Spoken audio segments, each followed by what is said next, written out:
vamos a ver un algoritmo de tratamiento para fibrilación auricular. Entonces, ya en videos anteriores vimos por qué se va a dar la fibrilación auricular y cómo hacemos diagnóstico electrocardiográficamente. Pero básicamente en la fibrilación auricular lo que pasa es, en lugar de que las aurículas se contraigan así simultáneamente, van a estar a destiempo y no toda la aurícula se contrae, sino, digamos, una parte, luego otra parte, luego otra parte de la aurícula se contrae. Entonces, básicamente, en lugar de que las aurículas se estén contrayendo así, las aurículas se van a estar contrayendo así. Y eso no bombea efectivamente la sangre y la sangre se queda estancada en las aurículas y podemos tener formación de trombos. Digamos, esa es una complicación. Y lo otro es que podemos tener una fibrilación auricular con respuesta ventricular rápida. La respuesta ventricular rápida es básicamente que vamos a tener taquicardia. Entonces tenemos, aquí está el corazón, aurícula izquierda, aurícula derecha, ventrículo izquierdo, ventrículo derecho. Ya sabemos que no vamos a tener ondas PES como tal, sino que vamos a tener así las microcontracciones, que son ondas F minúsculas. Y vamos a tener QRS, que ya en videos anteriores vimos va a ser irregular, la frecuencia va a ser irregular. Pero podemos tener respuesta ventricular rápida, o sea, que tengamos varios complejos QRS, o sea, que tengamos una taquicardia ventricular. Y se llama con respuesta ventricular rápida porque el QRS corresponde a la contracción ventricular. Por eso se dice respuesta ventricular. Y rápido es que vamos a tener taquicardia. Entonces, básicamente cuando vamos a tener síntomas por la fibrilación auricular es cuando venimos con respuesta ventricular rápida, o sea, taquicardia con fibrilación auricular, o ya complicaciones por desprendimiento de un trombo, que puede ser hasta un evento cerebrovascular. Entonces, ¿cómo vamos a tratar a un paciente que viene con fibrilación auricular? Entonces, lo primero es saber si el paciente está estable o está inestable. Entonces llega el paciente y la primera pregunta es si el paciente está estable. Entonces, si el paciente no está estable, hay que hacer cardioversión. Ahora, ¿a qué nos referimos cuando decimos que el paciente está estable o no está estable? Si el paciente no está estable, esto es cuando el paciente tiene síntomas de falla cardíaca, como puede ser síntomas de edema pulmonar, cuando tiene dolor precordial, cuando tiene confusión relacionada a la hipoperfusión, que sea en parte por falta de la contracción auricular y en parte por la respuesta ventricular rápida que tenemos, que no da tiempo de que el ventrículo se llene de sangre, porque está muy rápida la frecuencia. Y lo otro es que el paciente venga con hipotensión, o sea, menos de 90 milímetros de mercurio. Así es como definimos si el paciente está estable o está inestable. Si cumple alguno de estos, es que el paciente está inestable y entonces hay que hacer cardioversión. Ahora, si vamos a hacer cardioversión, no es necesario esperar hasta anticoagular al paciente. O sea, aquí lo más importante es que el paciente esté estable. Entonces, ¿qué es lo que vamos a hacer? Hacer una cardioversión. Y generalmente esto puede ser cardioversión de 100 joules, 200 joules, 300 joules. Vamos a hacer una cardioversión. Lo siguiente es, si el paciente sí está estable,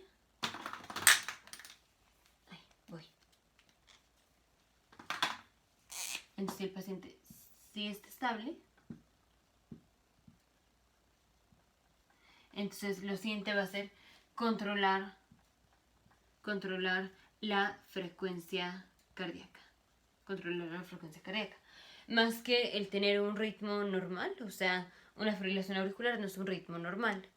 Entonces, antes de tratar de regresar la fibrilación auricular a lo que es un ritmo normal, que es la P, vamos a disminuir la frecuencia ventricular. O sea, que no tengamos una respuesta ventricular rápida. Controlar la frecuencia. Entonces, ¿cómo controlamos la frecuencia? Primero vamos a dar adenosina. Entonces, lo primero es adenosina. Porque ya en videos anteriores vimos cuando tenemos taquicardias, puede ser por taquicardia supraventricular y esta se trata con adenosina, o sea, damos adenosina y ya con eso se quita.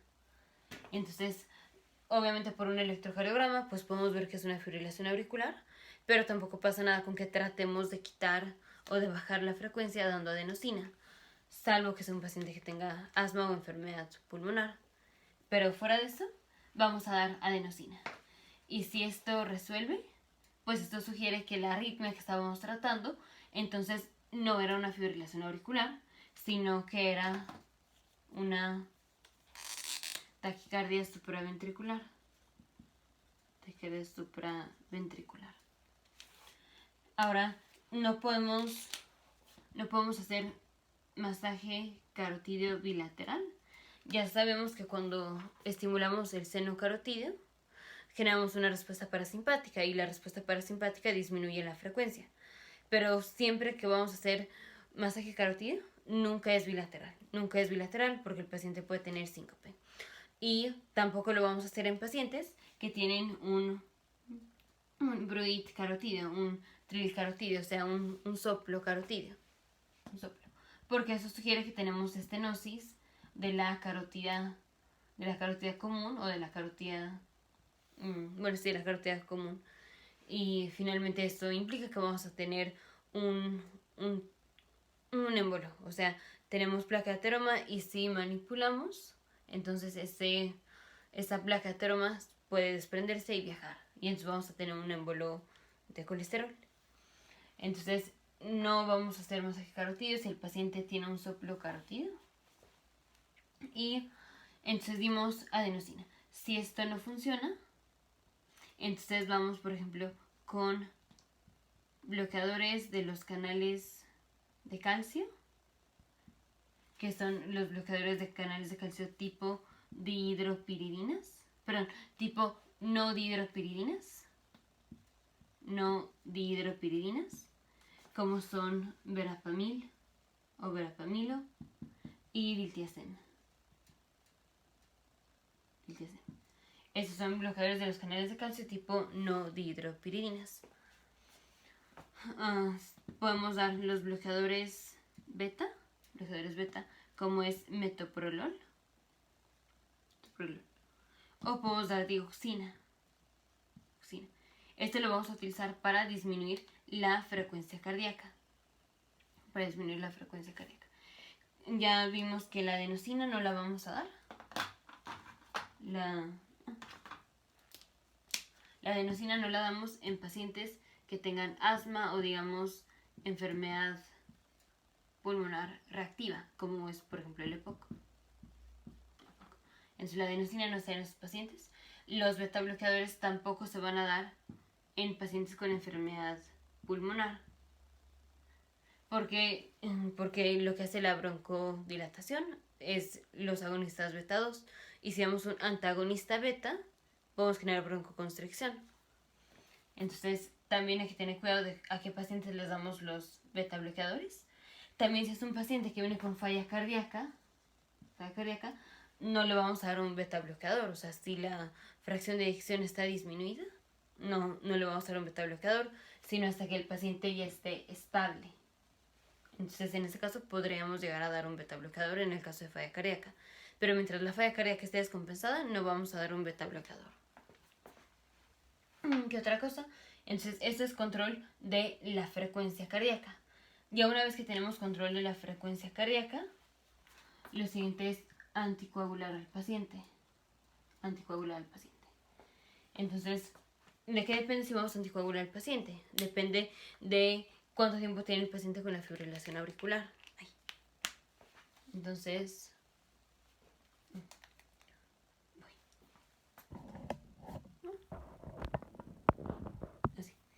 Entonces, la siguiente pregunta es ¿cuánto tiempo tiene el paciente con la fibrilación auricular?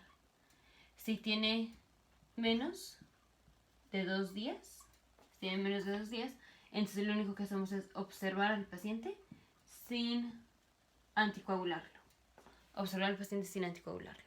Si el paciente tiene más de 2 días,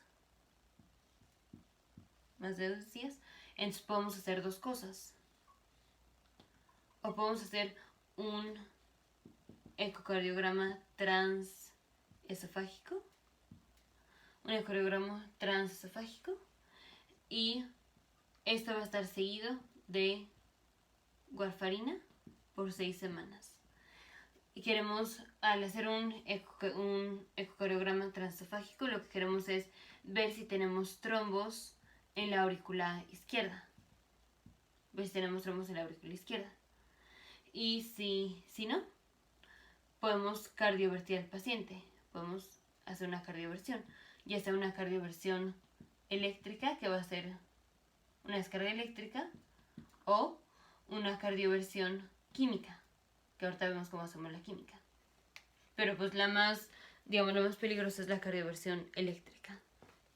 En esta, que es la que hacemos primero un ecocardiograma transesofágico, este es para ver si tenemos trombos, y si no tenemos trombos, entonces podemos hacer la cardioversión.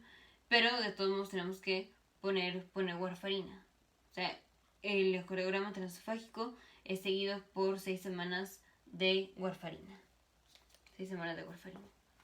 Y la otra opción es que 3 semanas antes pongamos warfarina. Le vamos a dar warfarina al paciente, luego podemos cardiovertir al paciente, y luego seguido por otras 6 semanas de cumadina. Cumadina es warfarina. Entonces el paciente, si está estable, y ya hicimos control de la frecuencia, y ahora vamos a ver si el paciente lo vamos a anticoagular. Entonces, si tiene menos de 2 días, solo lo observamos. Si tiene más de 2 días, o hacemos un ecocardiograma transesofágico y lo seguimos por 6 semanas con warfarina, y vamos a hacer una cardioversión eléctrica o química, o podemos dar 3 semanas warfarina, luego hacemos la cardioversión, y luego 6 semanas de warfarina otra vez. Aquí no es necesario que demos heparina antes de dar la warfarina. Antes de dar la warfarina no vamos a dar heparina. Otra cosa importante es cómo hacemos la cardioversión química. Entonces, los medicamentos que utilizamos para la cardioversión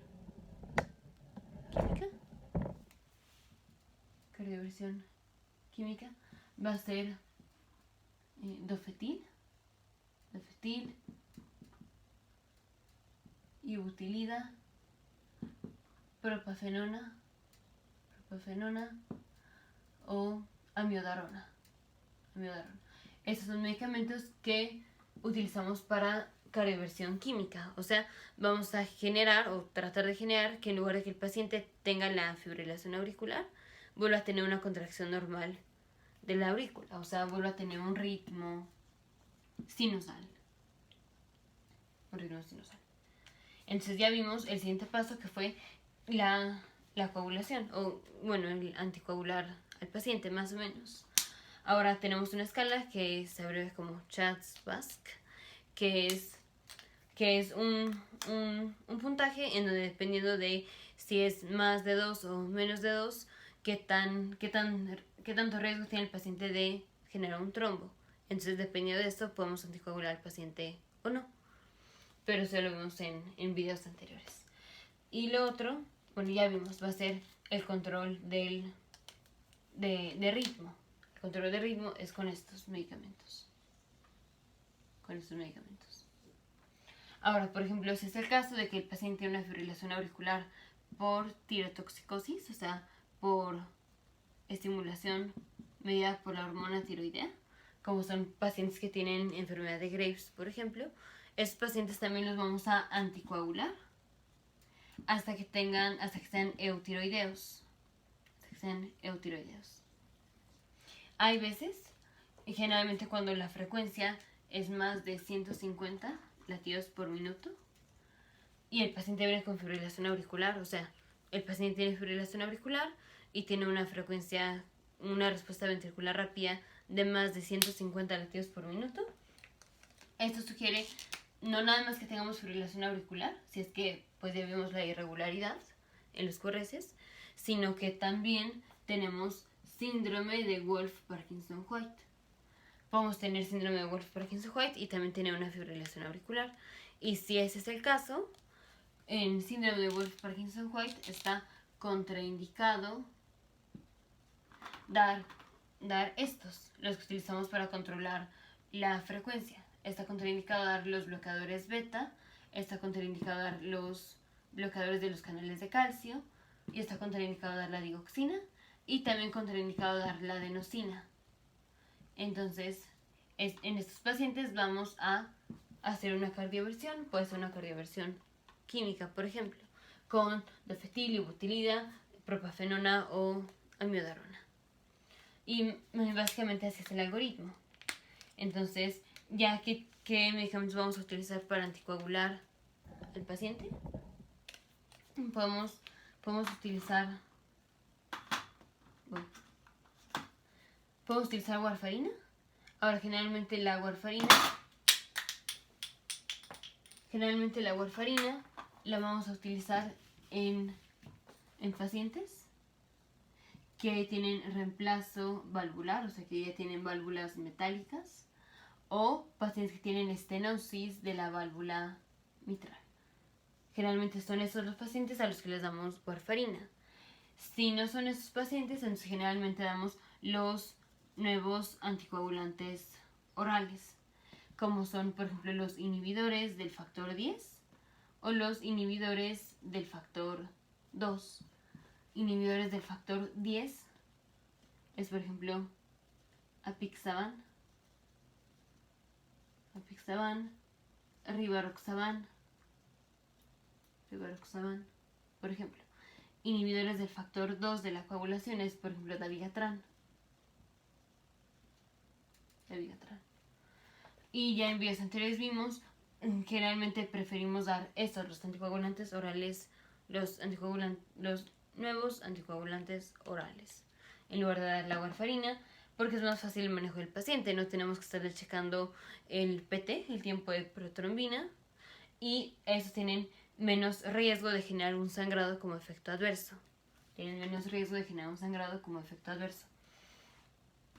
Solo que la cosa es, si se nos llega a pasar la mano y anticoagulamos demasiado al paciente, en el paciente puede sangrar, ahí sí es más fácil revertir un sangrado por warfarina que revertir un sangrado por los anticoagulantes orales nuevos.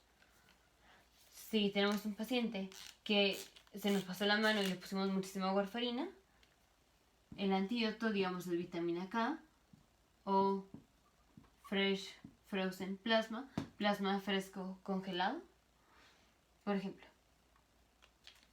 Y pacientes que tuvieron un sangrado porque les dimos los anticoagulantes orales nuevos, podemos darles como antídoto el andexenato, que esto es para el factor 10, y el idarizumab, que es para el factor 2. Entonces son antídotos, digamos. Entonces, fibrilación auricular, que de hecho la fibrilación auricular o el manejo del paciente con fibrilación auricular es muy parecido al manejo del paciente con floter auricular. Entonces tenemos el paciente y lo primero que hacemos es ver si está estable o no. Si no está estable es porque tiene falla cardíaca, dolor precordial, confusión o hipotensión, menos de 90 milímetros de mercurio. Si no está estable, entonces primero cardiovertimos al paciente sin necesidad de anticoagular al paciente.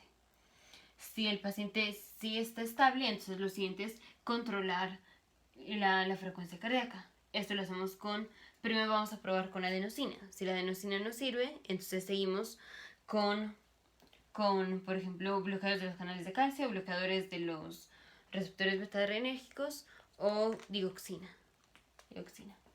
Y después de esto podemos anticoagular al paciente, que esto es si tiene menos de 2 días con la fibrilación auricular, solamente observamos al paciente.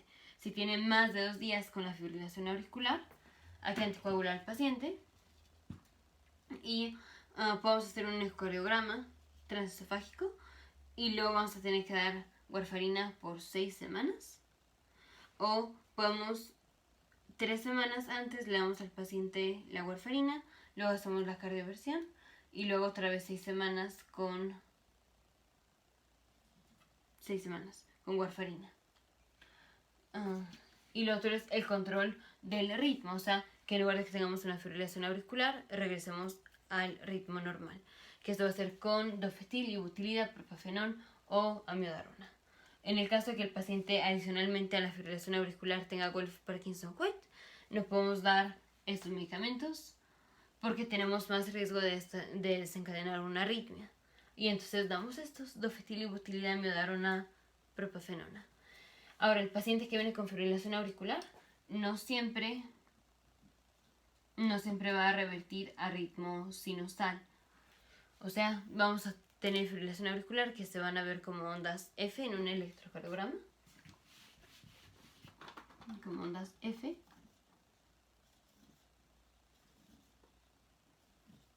Y tenemos irregularidad del complejo QRS. Pero nunca hay que forzar a corrección del ritmo en un paciente con fibrilación auricular. Porque si tenemos fibrilación auricular y tenemos un paciente que tiene fibrilación auricular, muchas veces el paciente regresa a un ritmo normal o a un ritmo sinusal sin necesidad de hacer nada. A veces hay que dar medicamentos o hacer una cardioversión eléctrica para terminar con la fibrilación auricular y volver a tener un ritmo normal. Pero de todos modos, si hacemos una cardioversión, también podemos tener riesgo de generar una arritmia. Entonces, no hay que forzar a un paciente ni a un lado ni al otro. O sea, no a todos los pacientes les vamos a querer controlar el ritmo. O sea, una cosa es controlar la frecuencia, que es que baje, y otra cosa es controlar qué tipo de ritmo tiene el paciente, una fibrilación auricular o un ritmo normal.